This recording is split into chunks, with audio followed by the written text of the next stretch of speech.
Sir, जिस तरह राजपूतों द्वारा विरोध किया गया है पुरुषोत्तम रूपाला जी का, और अभी तक इतनी बड़ी लड़त जो चल रही है विरोध की, फिर भी कोई नतीजा नहीं आया, क्या बोलोगे आप? मेरा व्यक्तिगत राय है, मैं धर्मेंद्र सिंह राजपूत, बड़ौदा बार एडवोकेट के तरीके से पहली बात मैं कहना चाहता हूँ कि यह जो इनजस्टिस, अन्याय डेमोक्रेसी में इस तरह फैल रहा है कि न्याय नाम की कोई व्यवस्था रह नहीं गई है।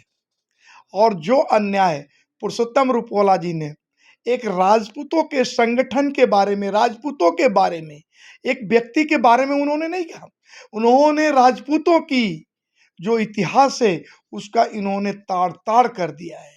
महाराणा प्रताप आज ही नहीं, कल ही नहीं, आने वाले सदी में भी याद किए जाएंगे। और आज पुरुषोत्तम जी रूपाला जी ने महाराणा प्रताप के वंशज को, हमारे राजपूत समाज को मतलब इस तरह से गाली गलौज किए हैं, हमारी रोटी बेटी की जो शब्दों का उच्चारण किए हैं, हमारे ऊपर प्रहार है। और राजपूत जंग लड़ता है, युद्ध लड़ता है, और इस डेमोक्रेसी में भी युद्ध लड़ रहा है। मगर आज की जो सरकार तानाशाही, आज की सरकार जो हिटलर शाही और रूपाला जी पर कोई एफआईआर दाखिल नहीं हुआ। क्या यही शब्द अगर किसी दूसरे पार्टी का नेता कहता तो क्या एफआईआर लॉन्च नहीं होता? मैं खुद 2 दिन से ये सोच रहा था कि मैं पुरुषोत्तम रूपाला जी के खिलाफ एफआईआर दाखिल करूं। और आज राजपूतों का यह व्यक्तिगत तौर पर अब मैं कहना चाहता हूं, ये हमारी आत्मा को झंझोर दिया है। हम राजपूतों ने इस देश को बचाने में अपनी तप, त्याग, बलिदान और साहस का परिचय दिया। युद्ध में अपने गर्दनें कटाई, हमारी वंशज हमेशा लड़ने के लिए, हमेशा दूसरों की रक्षा करने के लिए, और हमारे बहु बेटियों पर गंदे शब्दों का प्रचार और प्रसार रूपाला जी ने किया। आज जो भी सरकार है, नरेंद्र दामोदर दास जी का, भारतीय जनता पार्टी का, रूपाला जी को टिकट भी दिया गया। यह खुलेआम अन्याय है।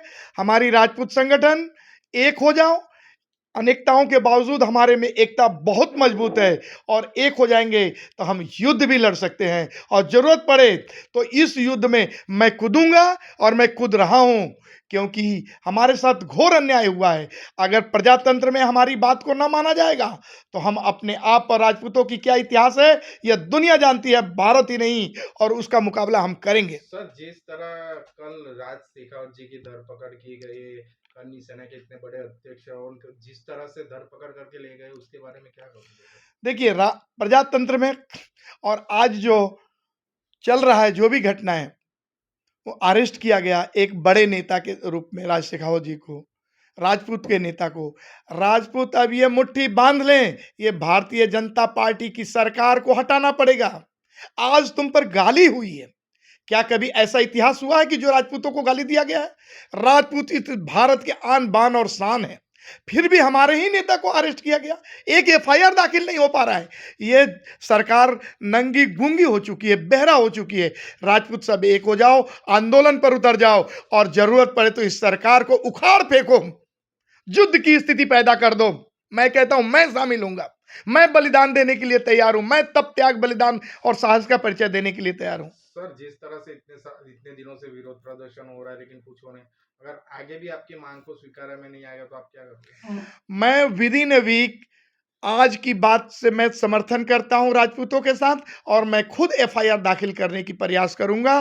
पुलिस नहीं करेगी, मुझे पता है, पुलिस गुलाम बन चुकी है सरकार की। मैं कोर्ट से 156(3) की फरियाद करूंगा। ये मेरे दिमाग में 2 दिन से बातें चल रही थी, और राजपूतों के दिमाग में एक बार अगर ये बात आ जाए, आज भारतीय जनता पार्टी की सरकार को हटा डालो। जरूरत नहीं है जो हमारे बहू बेटियों पर गाली गलौज करता है, जो हमारी बहू बेटियों को, इज्जत को नहीं समझ, उस पार्टी की क्या जरूरत है इस देश की? इस देश को भी वो बेच देगा, देश को भी गाली देगा। अब जो स्थिति राजपूत समाज के सामने हुई है, उसके बारे में आपको क्या बोलना है? मैं एक बात खुलकर कहना चाहता हूं, पुरुषोत्तम रूपाला जी जो 16 वर्ष से राज्यसभा के मेंबर हैं, जिनकी हड्डियां कमजोर हो चुकी है, उनके कारण, और उन्होंने ही राजपूत समाज को गाली दिया है। ये राजपूत समाज जब देश आजादी हुई थी, आजादी के बाद भी अपने राज, पाट, तंत्र सब ने सरकार को दे दिया, और आज के समय में भारतीय जनता पार्टी की हर चीज दे दिया है। उनको जिताया। राजपूत समाज को कोई रिजर्वेशन नहीं है, राजपूत समाज अपने ताकत के बल पर है और आज सब कुछ दान देने के बाद इस देश को राजपूत समाज जो कभी राजा था, राजा का पुत्र होता और आज उसको गाली दिया जा रहा है। अब ये वक्त आ गया है राजपूत समाज को कि कुछ देने के बावजूद भी हमें नहीं मिला तो हम छीनना भी जानते हैं। आज तक हमने केवल दिया, सरकार को दिया और ये सरकार हमारी बहू बेटियों को इज्जत नहीं कर रही है। हमने जौहर करना हमारी वीरांगनाओं ने की है, हम जान की बाजी हमारी लेडीजों ने दी है, हमारी औरतों ने तप त्याग और बलिदान का जो परिचय दिया वो इतिहास है। और ये सरकार क्या समझती है, रूपाला जी क्या समझते हैं, हमारी औरतें अगर एक हो जाएं तो रूपाला जी को चलने नहीं दिया जाएगा। और मैं अंत में यह कहना चाहता हूं कि हमारा जो नुकसान हो रहा है, हमारी एक ही तो गरिमा रह गई थी, इज्जत, और हमारी इज्जत पर ये उतारू हो गए, हमारा सब कुछ लूट लिया इस सरकार ने। अब हम एक होकर रूपाला जी को विरोध में जो भी न्याय होगा हम करेंगे, विरोध करेंगे और लड़कर नहीं तो छीनेंगे। जय हिंद, जय भारत।